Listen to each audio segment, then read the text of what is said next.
Hunter Sip Secretary na Laptoki Basi, Masi Yanindi, Hairiba, three phase resettlement plan of the government, Haina Laptoki Badu, Madu Yanindi, Masidesida, Hairiba planning Sida, IDP Singi, Lady Posi solution. Akwai porokpa gi wafam yaudi masi fubalagi akwai internet displaced people sing na legedaba yum akwai prefabricated housing akwai sabagi nasida government gi legeda institute department gi deputy commissioner legi loyana akwai police housing gi agency housing corporation gi engineering ini NPC ki team da punna ko yeng minabani nasigi apani yeng sandi basigi maram amasung akogi kuna pami basi kali lagi wa construction si ahan bagi phase 3000 gi construction loi gre hai aduga anu subagi construction sigi kubala amsung saiton akene ngasi yeng de bari bisi gi kubalagi akwai sigi housing sabagi construction complex da ne akene hoji lejiri bisi ahan bagi 145.18 crores sigi 3000 bisi single loi gre hai aduga sigi second phase ne hai koina pami badi masigi sisu tahi ani ga tha ani hojiki akwai violence amsung relief camp da leiba akwai sinau sing myam sing akwai leiba tongan ba sing gida relief camp da leiba valley gida leiba jaga sing leiba myam sing si hoji government gi agency sing na paithali bisi akwai yamna slow oiba aduga relief camp da leiba sigi awaba myam sing si masi sigi su yamna awaba myam ama under pudo pa legre adagi at the same time handak Manipur ki Chief Secretary PK Singh na adagi presidential government asigi makada lauthor khiba asiga mari lenana aikoina asi yengchambagi program si lakuni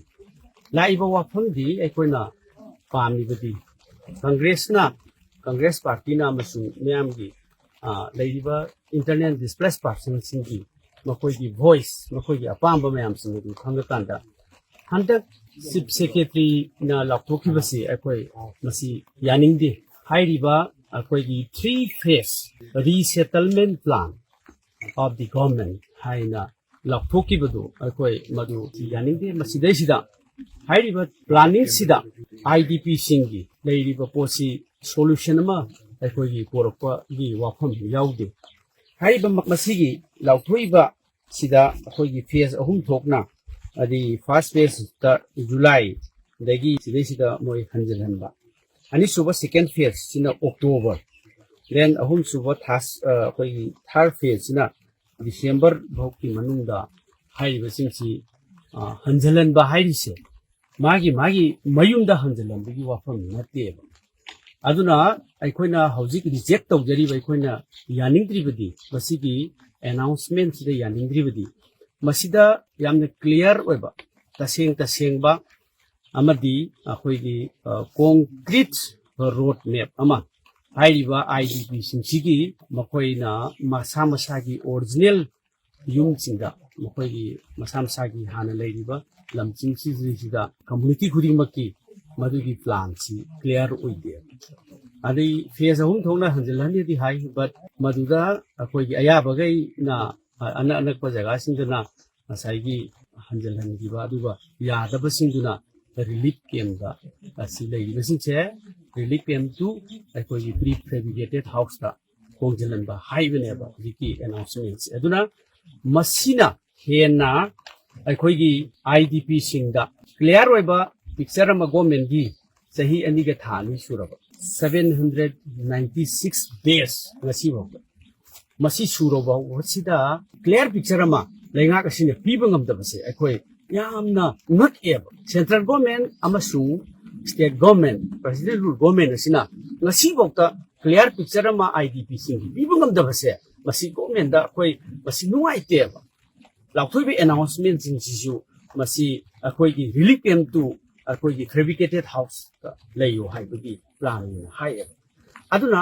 ꯑꯅꯤꯁꯨꯕꯗ ꯍꯧꯖꯤꯛꯀꯤ ꯂꯩꯔꯤꯕ ꯃꯁꯤꯅ unity ꯑꯃꯒꯤ plan ꯍꯥꯏꯕꯗꯤ ꯂꯩꯔꯤꯕ ꯃꯌꯥꯝꯁꯦ ꯑꯃꯒ ꯑꯃꯒ ꯆꯪꯊꯣꯛ ꯆꯪꯁꯤꯟ ꯇꯧꯅꯕ ꯃꯥꯒꯤ ꯑꯣꯔꯤꯖꯤꯅꯦꯜ ꯍꯣꯝꯗ ꯂꯩꯕꯒꯤ ꯑꯃꯁꯨꯡ ꯅꯨꯡꯁꯤꯅꯅ ꯄꯣꯔꯛꯄꯒꯤ ꯋꯥꯐꯝꯁꯦ ꯃꯁꯤꯒꯤ 3 phases ꯂꯩꯔꯤꯕ ꯔꯤꯁꯦꯇꯜꯃꯦꯟ ꯄ꯭ꯂꯥꯟꯁꯤꯡ ꯌꯥꯎꯗꯦ ꯑꯗꯨꯅ ꯃꯁꯤꯅ ꯍꯦꯟꯅ ꯑꯩꯈꯣꯏꯒꯤ ꯅꯨꯡꯁꯤꯅꯗꯕ ꯑꯗꯒꯤ ꯑꯃꯁꯨꯡ ꯃꯁꯤꯒꯤ ꯇꯣꯉꯥꯟꯅ ꯈꯥꯏꯗꯣꯛꯄ ꯗꯤꯕꯤꯖꯟꯁꯦ ꯃꯁꯤ ꯍꯦꯟꯅ ꯍꯦꯟꯖꯟꯅ deepening ꯇꯧꯍꯜꯂꯦ aduna division si handle halli hariba planning sina adagi at the same time masigi displaced people sinse masi hen awaba si kuina sathabagi plan amo oina masigi announcement sina ohille aduna idp singi wakhalda masi unrest oibse adum sarkar gi yamna masigi hotnari basida gi ubo phangdabasina akoigi masigi at the same time sari basin sisu sarkar na yamna casual loina masigi stipulated time akaknaba matam da saraga matam khara awaba leginga da lehendra su lehenda aduga hairu ragana paisa lakri haiba sanction di tawre aduga paisa di lakri aduna loisinda bi haiba am casual loina phumbase masi akoi police housing naga hairi si paisa jama tarokri aduga haiduna police housing na ju haiba si aduna maram murkanda haiba sida uba lagi si loisinda ni haiba masi ju ana 2023 gi मे की तांग अहुम दगी हौरकदा अथुबगी immediate ngaktangi silambadubudi hoi yai adugo sida akhoi hairiba 3 phases resettlement plan sida dum lehenbagi plan tawsidi akhoi masi solution amani natte congress na masi reject tawi akhoi ya bangamoi haibasi masi gi akhoi na join program ama sida yengba sida akhoi na government da thami amasung idp gi awabasi masi gi planning leitabasi dungai thank you